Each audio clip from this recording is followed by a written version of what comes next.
Boa noite, boa noite. Nós nos já apresentamos, né? Para algumas pessoas aqui, eu já me apresentei, o professor já fez as honras aqui, mas eu quero dar umas boas-vindas oficial. Falei que era só começar que o pessoal vem. Pessoal, boa noite. Eu sou Débora Palma, sou gerente de comunicação da FINAC Ribeirão Preto.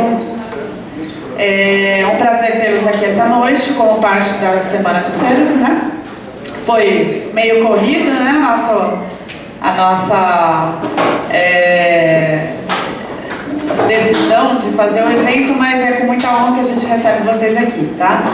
Eu gosto sempre de falar rapidamente, falar um pouquinho da FINAC. Eu sei que a maioria de vocês são frequentadores da FINAC, não só aqui em Ribeirão, mas como em outras cidades, mas reforçar então o intuito da FINAC dentro da cidade de Ribeirão, né? Ela não é somente uma loja, ela é um fomentador cultural. Tudo que é cultura, informação e que leva também ao acesso à tecnologia tem espaço. Então nós temos uma programação variada durante o mês inteiro, que vai desde pocket show a palestras, assuntos mais acadêmicos, outros não tanto. Amanhã nós temos, por exemplo, um sarau poético, então estão convidados a partir das 7 horas da noite,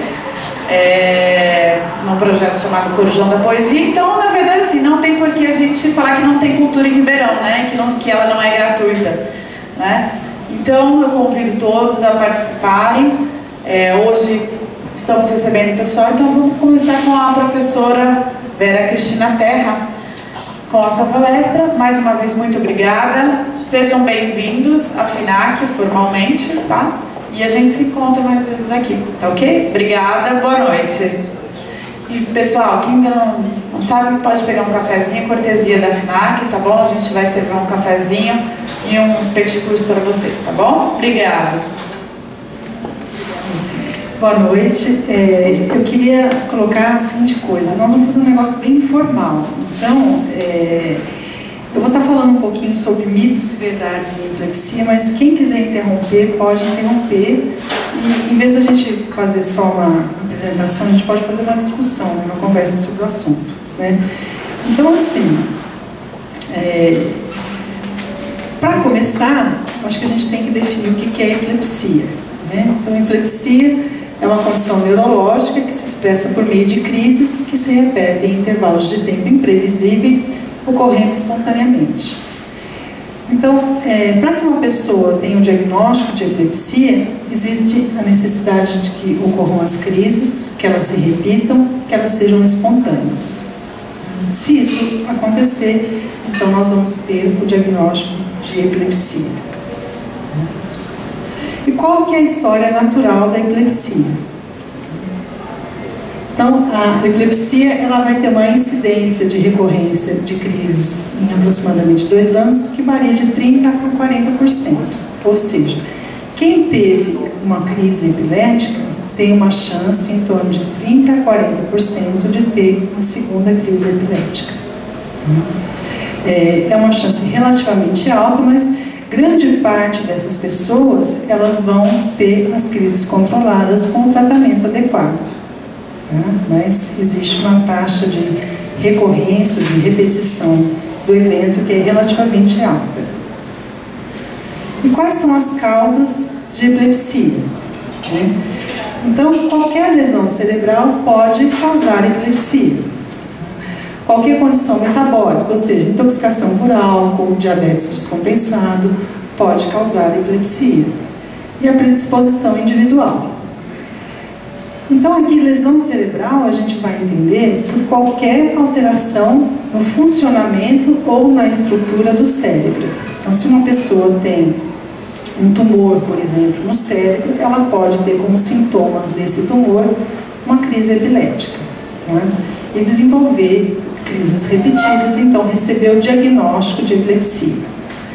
Uma pessoa que tem intoxicação por álcool, por exemplo, né, que é relativamente comum, né? Então a pessoa pode ter no momento dessa intoxicação uma crise epilética, certo? E a predisposição individual vão ser aqueles casos que a gente considera como de origem hereditária. Então existe uma certa tendência, que não é muito grande, mas existe um aumento da incidência familiar. Ou seja, se eu tenho uma pessoa na minha família que tem epilepsia, eu tenho uma chance um pouquinho maior do que o restante das pessoas que não tem ninguém com epilepsia na família de ter um outro caso. Eu falo um pouquinho maior porque se a chance global de ter epilepsia é em torno de 1 a 2%, para quem tem uma pessoa com epilepsia na família, essa chance ela sobe para 2 a 4%. Então aumenta, mas não é um índice tão significativo assim que as pessoas tenham que achar que todo mundo que tem epilepsia na família todas as pessoas vão ter epilepsia. Né? Bom, então agora a gente vai começar algumas coisas que são o que é mito e o que é verdade dentro da epilepsia. Tá? Então a gente já sabe o que é epilepsia, a gente já sabe mais ou menos o que causa, né? E eu tenho uma pessoa que tem o diagnóstico de epilepsia e ela tem uma crise epilética na minha frente. Bom, a pergunta mais comum que a gente recebe, né, o que eu recebo no consultório como neurologista, é o seguinte: existe o risco, eu preciso desenrolar a língua, existe o risco da pessoa engolir a língua durante uma crise epilética? Né? O que vocês acham? Sim ou não? Bom, não. Tá? Por que não? A língua está bem presa na boca, ela não vai cair. Entendeu? Então, assim, não existe o menor risco da pessoa engolir a língua durante uma crise epilética. Então, a gente não precisa ter essa preocupação de colocar a mão na boca do paciente ou da pessoa que está tendo a crise para ela não engolir a língua. Tá? O que às vezes acontece é a pessoa morder a língua. Tá? E se a gente colocar a mão na boca do paciente durante a crise, particularmente se for uma convulsão, para ele não morder a língua, ele vai morder o seu dedo. Então a gente pode escolher o que vai deixar ele morder. Tá? Então, do ponto de vista prático, não existe o risco da pessoa engolir a língua. A gente não sai por aí perdendo a língua no caminho. Tá? E o paciente com epilepsia também não vai ter isso. Tá? Mas é uma dúvida muito comum, por incrível que pareça, e é uma pergunta bastante comum no consultório. Tá? Bom, e como é que eu faço o diagnóstico de epilepsia? Tá? Eu chego uma pessoa para mim, ela conta uma história, como é que eu sei que essa história que ela está contando é uma história compatível com o diagnóstico de epilepsia ou não? Então, o diagnóstico, ele é essencialmente clínico. Não existe exame que dá o diagnóstico de epilepsia. O exame ele pode confirmar a suspeita e dizer qual que é a causa, mas ele não vai dar o diagnóstico, tá certo? Por que isso é importante? Tá? Então, os exames complementares que normalmente se faz para fechar o diagnóstico do tipo de epilepsia são o eletroencefalograma e o exame de imagem, que hoje o exame de escolha é a ressonância magnética. Tá? Então, esses exames, como eu falei aqui, eles não afastam e eles não confirmam o diagnóstico. Então, se eu tenho uma pessoa que tem epilepsia, eu faço um eletroencefalograma e esse eletroencefalograma é anormal, ele é um eletroencefalograma que ajuda a me dizer que, de fato, assim, a minha suspeita deve estar correta. A pessoa deve mesmo ter epilepsia. Tá? Agora, se eu fizer um estudo aqui, então eu resolvi hoje pegar aqui no shopping as 100 primeiras pessoas que eu encontrar e fizer um eletroencefalograma nessas 100 pessoas, vai existir uma porcentagem de pessoas que é em torno de 10 a 15% que vai ter o eletroencefalograma alterado e nunca tiveram crise e nunca vão ter crise na vida. Então, o eletroencefalograma, embora ele seja um exame que ajude a confirmar o diagnóstico, ele é muito pouco específico para a epilepsia. Né? Então, se uma pessoa teve um derrame, nunca teve crise, ela pode ter o eletroencefalograma alterado. Então, uma pessoa que tem cefaleia, um quadro, por exemplo, uma pessoa com migrânia, com enxaqueca, durante a crise de enxaqueca, o eletroencefalograma pode ser alterado. E essa pessoa não tem o diagnóstico de epilepsia. Tá? Então, é um erro muito comum. O paciente que vai ao médico, está com dor de cabeça, faz um eletroencefalograma alterado, então começa a ser tratado como uma pessoa que tem epilepsia, ou se usa uma medicação para que faça com que o eletroencefalograma se normalize. e isso é desnecessário. Tá? Então é um mito se achar que o eletroencefalograma vai dar, tem que estar alterado, e se tiver alterado ele dá o diagnóstico. Tá? E a mesma coisa a imagem.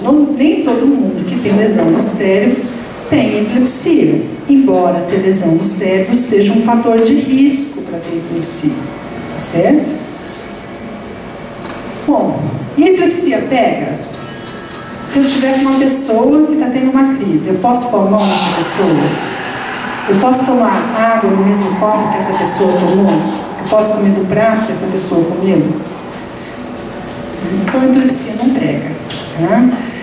A gente pode colocar a mão no paciente, a gente não precisa tratar o paciente de uma forma diferente, porque a epilepsia não é contagiosa, tá certo?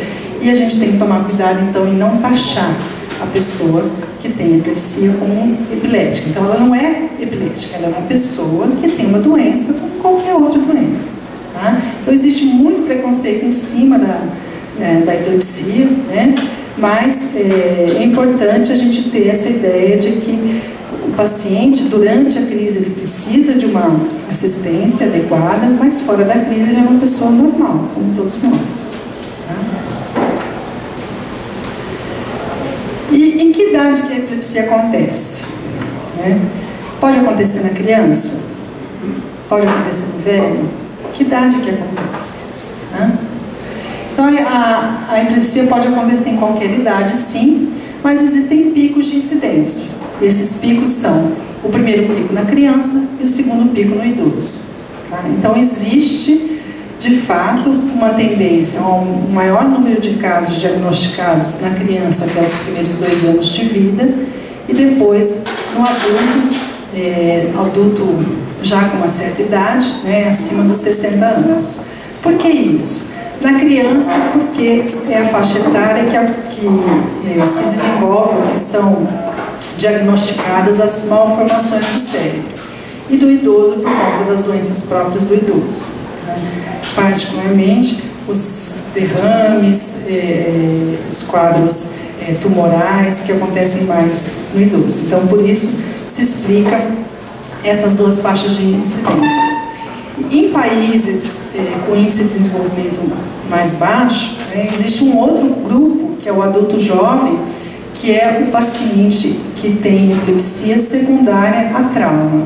Então, seja o trauma do acidente automobilístico, seja o trauma da violência, por exemplo, de um ferimento por arma de fogo, ou coisas assim.